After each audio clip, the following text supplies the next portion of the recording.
Hello Internet, welcome to the Nerd Sanctuary. This is Yami, and today it's going to be a little bit of a different video. Instead of looking at stuff hands-on, we have some images for the new Legend deck for Aichi Sendou. It's the Blaster Aichi Sendou.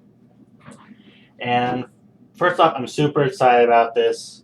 Little bummed that they're giving Blaster Blade a cape again. But it looks like the bluish-green lining on his armor there's more of it, that is to say. And Aichi seems to be a bit older looking, which, from my understanding, Season 7, the one we're in right now, would put him into his 20s. Early 20s, but still 20s. Actually, well, I wonder if he'll be making an appearance in this season. Hopefully that's what this means. I mean, the past two Legend decks, the Dark Rensuzu Gamori and what was the other? The Overlord Blaze, Toshiki Kai. Both of those characters did end up appearing in the show. So hopefully that's what it means here, and with the new Blaster Blade, this should be really awesome. But let's go ahead and get a look at the first page. It's from the wiki. It says that it's the third Legend deck, released in both formats, obvious stuff that we know. Now here's the interesting thing under contents. It says that it will be a deck of 58 cards. 18 of them are triple rare, but it's that 58 cards that we want to look at. Previously, it has been 54 and 56, respectively, for Ren and Kai. But this one, 58 cards. We know that 4 of them will be the Ace card, the Alfred card, which I'll get into later. But what are the other 4? I'm going to get into that later, get into the speculation later. But I do think that at least 2 of the remaining 4 that aren't the Grade 4 Alfred will be G-Guardians. Because they are a huge part of the game now, and it wouldn't be a very good deck without G-Guardians. Now, right below that, it says that there are 16 new cards and 2 reprints. I'm a little bummed by that because we haven't had any reprints in a Legend deck before, not counting Howl Owl, which actually first appeared in Rensuzu Gamori and then in later stuff. But I have a feeling I know what the reprint's going to be, but I'll get to that later. It's a Royal Paladin deck, which, yeah, if it's Aichi Sendou, it can either be Royals or Golds. And it's got some nice stuff for the Japanese version. Card sleeves. We're getting a special deck holder, deck box, which, I don't know, it says higher up that the Aichi Sendou special storage box is only for the Japanese version, but the other 2 have given us deck boxes. I guess different name, I don't know. But we also get a fighter counter, much like the older Legend decks and the trial decks now. And we're also getting a clan card. Maybe I was wrong about the fighter counter, because the clan cards are what we got in earlier ones. I don't know. Maybe I'm just overlooking something. That's for you guys to judge. But we're also getting 2 copies of Holy Dragon Religious Soul Saver, which it's to be expected since we got Dragon Overlord the Ace and the Overlord Blaze. They're doing the same thing here. But it's not going to be counted as one of the deck cards. It's separate, just like the Ace was. We're also getting a paper playmat, and the Japanese price is set at 3,500 yen, which, if that's anything like the other Legend decks, it'll be 30 bucks here, or so. But we also have the release dates announced. It releases in Japan April 7th of this year, and sometime in June for the English, which I'm kind of bummed it's still a good ways away, but you know, there's nothing we can do about it. On to the deck list. We only know of 3 cards right now. Valor of Silence Gallatin, which is going to be a grade 2. Little Tactician Marin, which will be a grade 1, and Blue Squad Barkroll, which is a grade 0. Pretty cool, we're getting a Barkroll that can be used as a Forerunner again. But if you look at the top of the list, you have those 3 spots for grade 4s. Going back to what I said earlier about the 58 deck, those 4 spots will be taken up by 3 different grade 4s. So we're going to get the 4 of the main grade 4, like how Nouvelle Vague was for Overlord Blaze. And then we're going to get 2 more supporting ones, sort of like how Desire was for Overlord Blaze. And I truly believe we're going to get a G-Guardian in that last spot. But, and then it looks like we're going to have maybe just 2 grade 3s before we get to the grade 2s. I don't know yet. We have very little information. This is just speculation. But moving on from that, here are the images of the 3 cards that we know who they are and what they do. I gotta say, I am really liking the arts for these cards. It's nice to see their growth. Like, I'm not crazy about how Gallatin looks, but it is a minor thing. A very minor thing.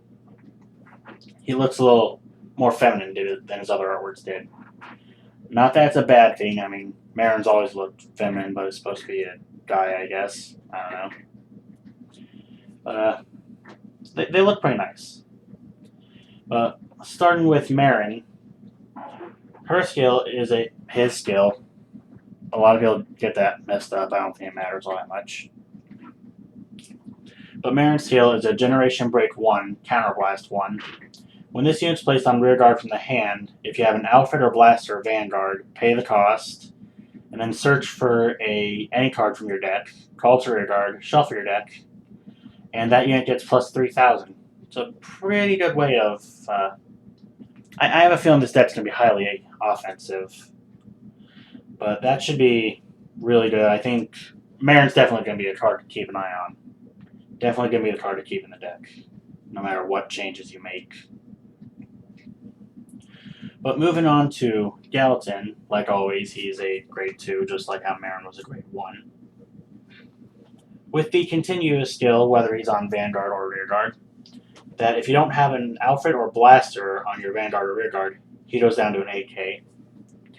But he has a Generation Break 1 that gives him plus 5,000 shield for intercepts. Or no, not intercepts, just when he's used to guard. I guess moving to the Guardian Circle would work either way. This card, not really all that great. This will be the card you replace with, like, Favorite Disciple of Light and Dark or something. I'm kind of surprised such a major card in Aichi's deck, like one of the main cards he used to back him up, would be so not good. It's really astonishing, to be honest.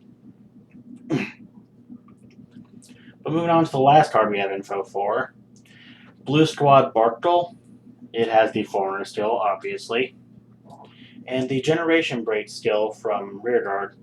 Counterblast 1, put this card into the soul to search your deck for an Alfred or Blaster, reveal to your opponent, put to your hand, and shuffle.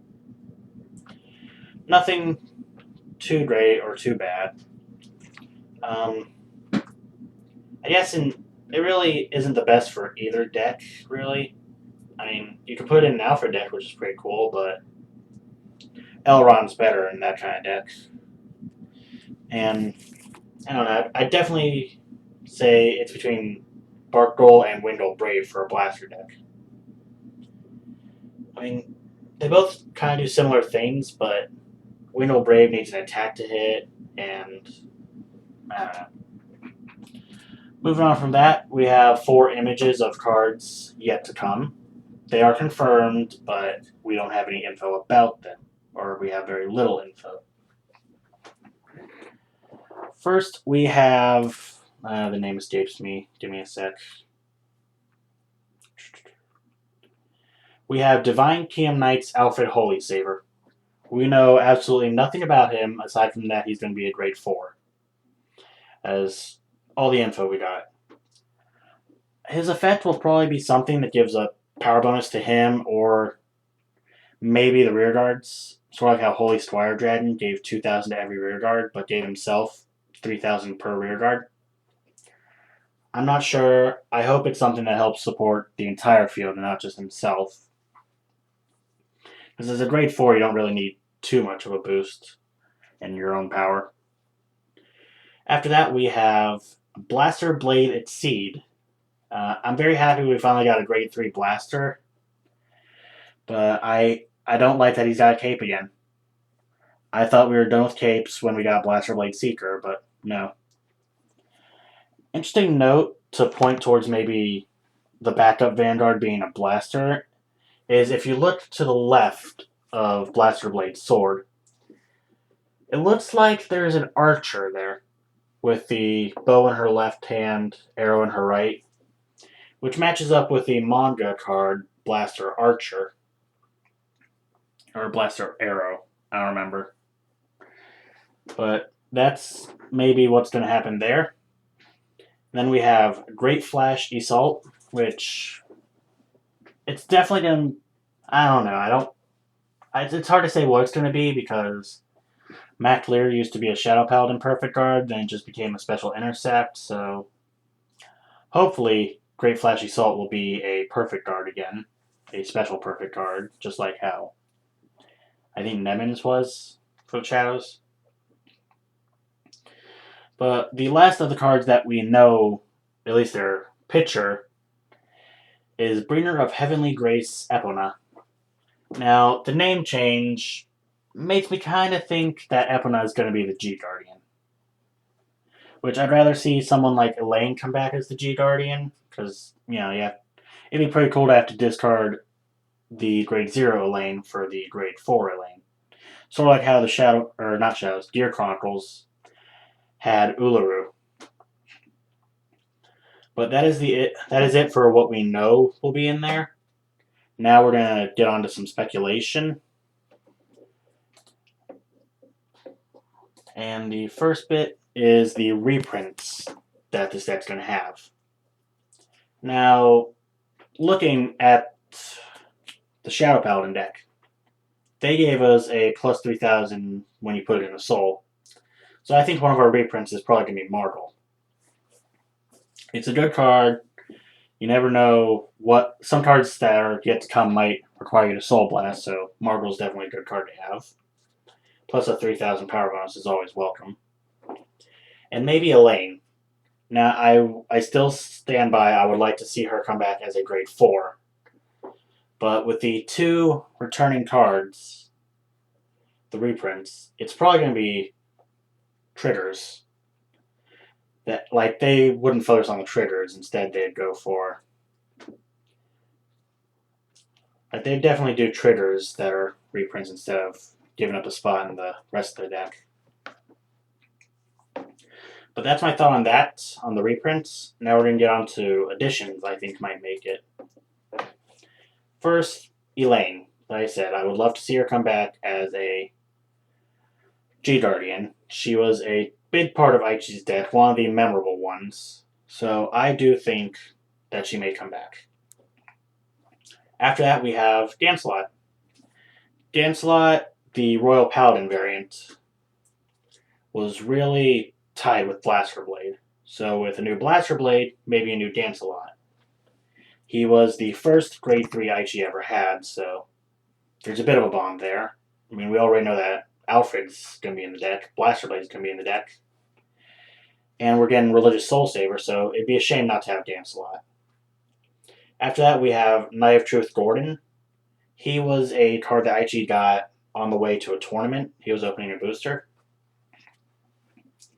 So I would love to see him come back, but with more of an offensive ability. Switching up his style a little bit. Following that, we have some form of Stardust Trumpeter. Like, she has been in Aichi's deck for a long time. She started as his starter with no effect, Stardust Trumpeter. Eventually became Star Call Trumpeter, and then even went into the Liberators to become Star Rain Trumpeter. And she's always been a good boost for Blaster Blade. At least when she started getting effects. Like Star Call lets you superior call a blaster, so that's pretty cool. And also Wingle. We can't have Blaster Blade without Wingle. Those two are a pair. That is his dog. It is his pet. It is best friend. Wingle has also been there for Aichi for a long time. Starting as the grade 1 that gave Blaster Blade an extra boost, it eventually became a card that lets you search out a blaster and add it to your hand. And then it moved to the Liberators to again help Blaster Blade. And then it moved back into the Royal Paladin clan for Seeker Sacred Wingle, I think its name was. So that card has been instrumental to Blaster Blade and Aichi. So I would very much like to see Wingle returning some variation. Maybe make him a grade 2. He hasn't been a grade 2 yet. I mean, Wingle Brave's a grade 0, Wingle's a grade 1, Sacred Wingle's a grade 3. Come on, grade 2 Wingle. I also think we're going to get more blasters. For the reason that we're not going to be given Religious Soul Saver without a way to let loose its full power. And its full power, give me a sec to read. Its full power is only active when you have 2 or more blasters in the soul. And that would require either a 0 and a 2, a 1 and a 0. You get it.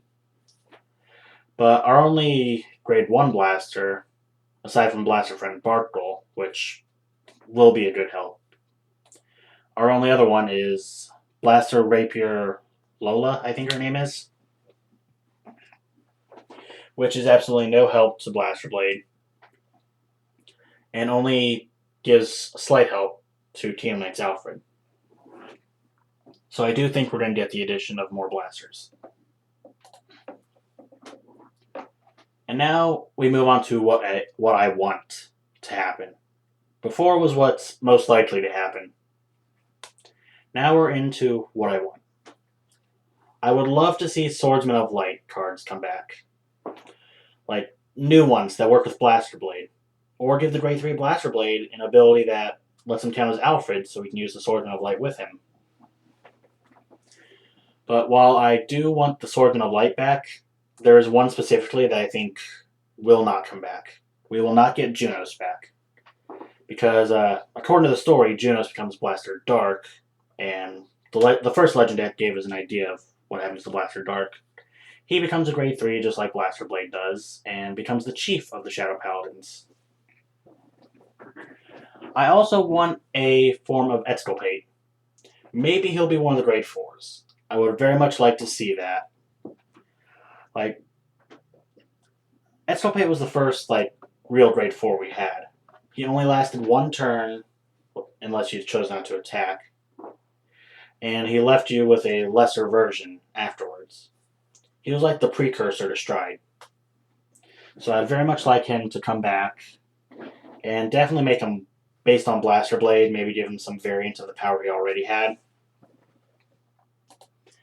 Now, a lot of these other cards I want are mainly for their duo aspects. I would like to see a new version of Knight of Loyalty Bedevere and Knight of Friendship K. They were like the very early Blaster support. They both had the same ability, but they were good powerhouses. Bedevere brought himself to plus 3,000, bringing him to 12,000, and K went from 7 to 10. They were good abilities. They were good for high power for the low grades. And I would like to see their power expand. But after that we have Player of the Holy Bow Vivian and Player of the Holy Axe Nimue. Now, I know a lot of you are complaining that these two are gold paladins. And so are the next ones I'm going to ask about. But this deck is about Aichi. And he was a gold paladin player for a while. It hurt me too, but it's just something that happened. And these two were cards that he used quite a bit. Plus, they fit in with the whole Arthurian legend thing that the Royals go for. A lot of you may not know this, but Vivian and Nimue were two alternate names for the Lady of the Lake who gave Arthur Excalibur, with Blaster Blade being Excalibur and Alfred being Arthur. After that, we have Flash Edge Valkyrie and Blade Feather Valkyrie.